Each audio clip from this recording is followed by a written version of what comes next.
Nesta entrevista eu vou conversar com o senador Sérgio Souza, do PMDB do Paraná.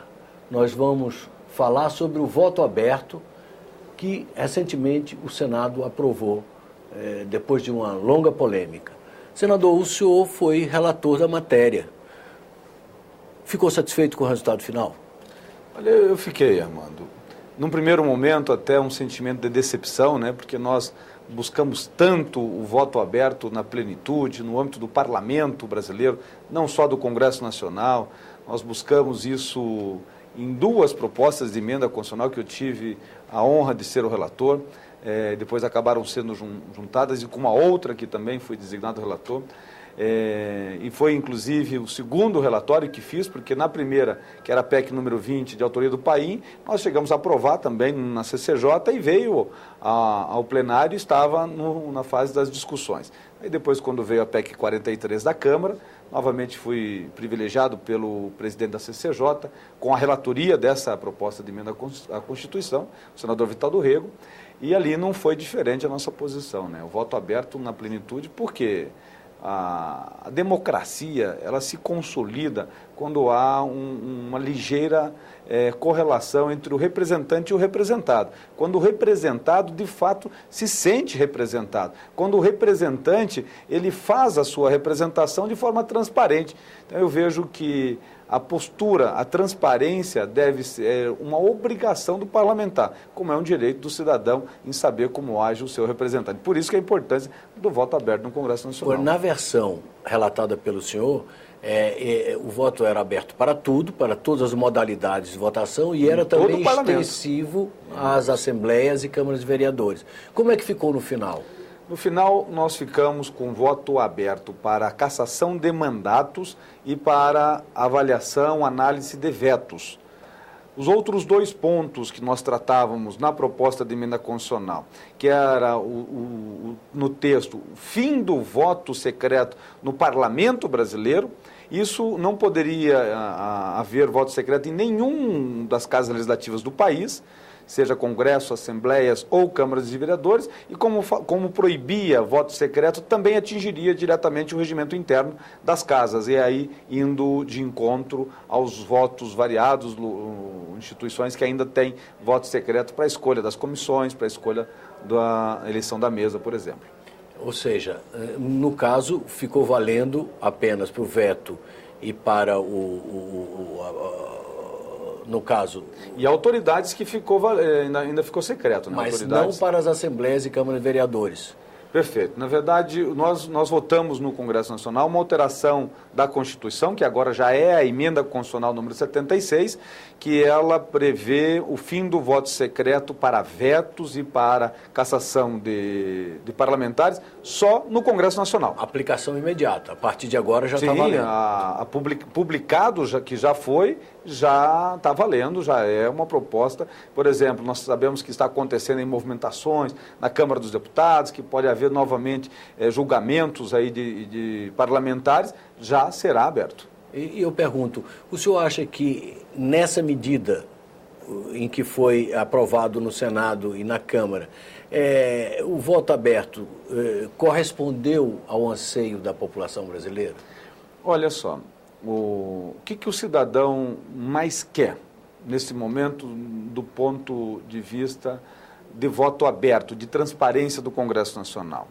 Ele quer, na minha opinião, duas questões bem objetivas. Ele quer que não haja um corporativismo no âmbito do Congresso Nacional para proteger parlamentares corruptos, parlamentares que corromperam ou que são bandidos, parlamentares como aquele que foi condenado a 13 anos de prisão em regime fechado pelo Supremo Tribunal Federal e depois foi mantido no mandato pela Câmara dos Deputados, o Natan Danadon, ou o outro ponto é ver aqueles vetos que são apostos a projetos de leis de interesse da sociedade. Eu coloco um aqui, por exemplo, fator previdenciário.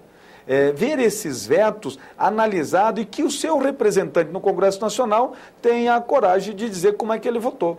Eu não tenho nenhuma dúvida, Armando, que se nós tivéssemos voto aberto para análise da multa do FGTS, que prevaleceu a multa dos 10% do FGTS, 10% além dos 40%, né? A multa para demissão sem justa causa do FGTS é 50% para o empregador hoje. Então, tinham 10% que foram incluídos por ocasião da questão dos planos, né, para recuperar o caixa do governo pelas indenizações dos planos econômicos passados, e só que já compôs o caixa do governo, mas ainda prevalece a multa. O governo fez um veto argumentando que esse dinheiro é utilizado para o Minha Casa Minha Vida e para programas sociais, e são muito bons os programas. No entanto, quem está pagando a conta é a indústria brasileira, é o empregador brasileiro. Né?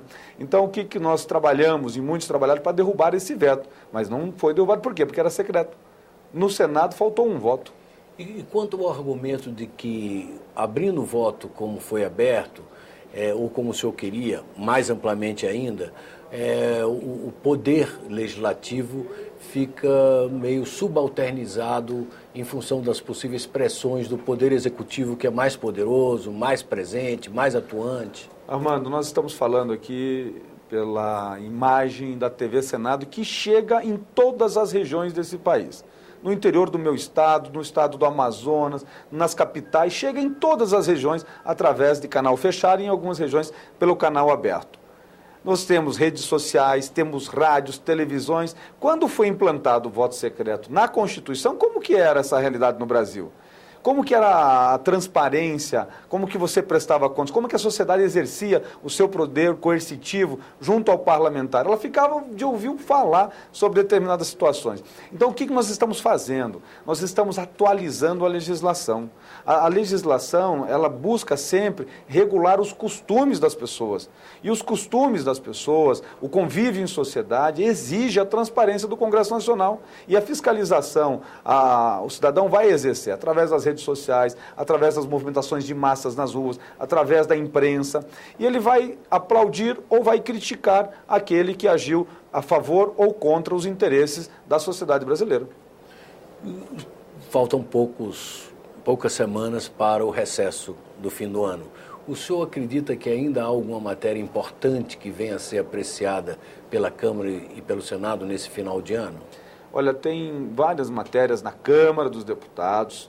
Nós encaminhamos daqui para lá algumas matérias muito importantes. Eu ressalto uma delas aqui, por exemplo, o orçamento impositivo, que destina 50% para a saúde das emendas parlamentares, inclusive a autoria de uma das emendas é minha aqui no Senado Federal. Aqui no plenário do Senado Federal, nós vamos buscar ainda voltar alguns projetos que são importantes, por exemplo, a reforma do Código Penal, nós estamos tramitando em ritmo acelerado, nós temos essa questão do trabalho escravo, que nós precisamos votar até o final do ano, que aí também é proposta de emenda constitucional.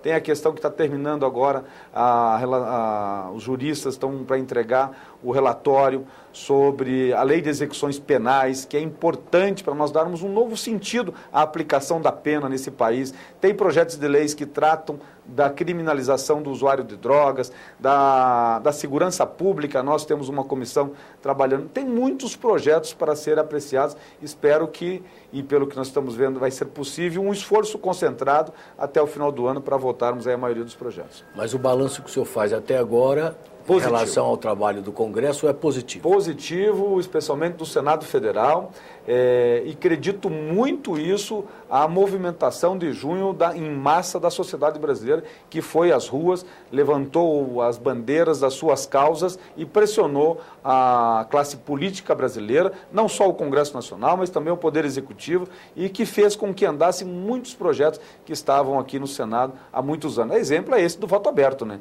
É uma proposta de emenda constitucional que demorou 10 anos na Câmara para ser votada. Nós aqui no Senado não demoramos 5 meses para votar. Nós aqui somos ágeis, estamos votando de acordo com o que a sociedade exige e do que a nossa consciência manda fazer.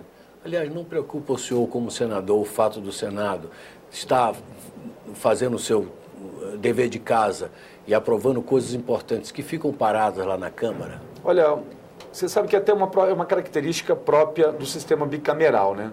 a representação na Câmara dos Deputados, sendo a representação do cidadão brasileiro, do povo brasileiro, ela é muito mais inflamada. As causas ali, a composição, o tamanho, o número de deputados, 613, é muito mais debatido. No Senado, é uma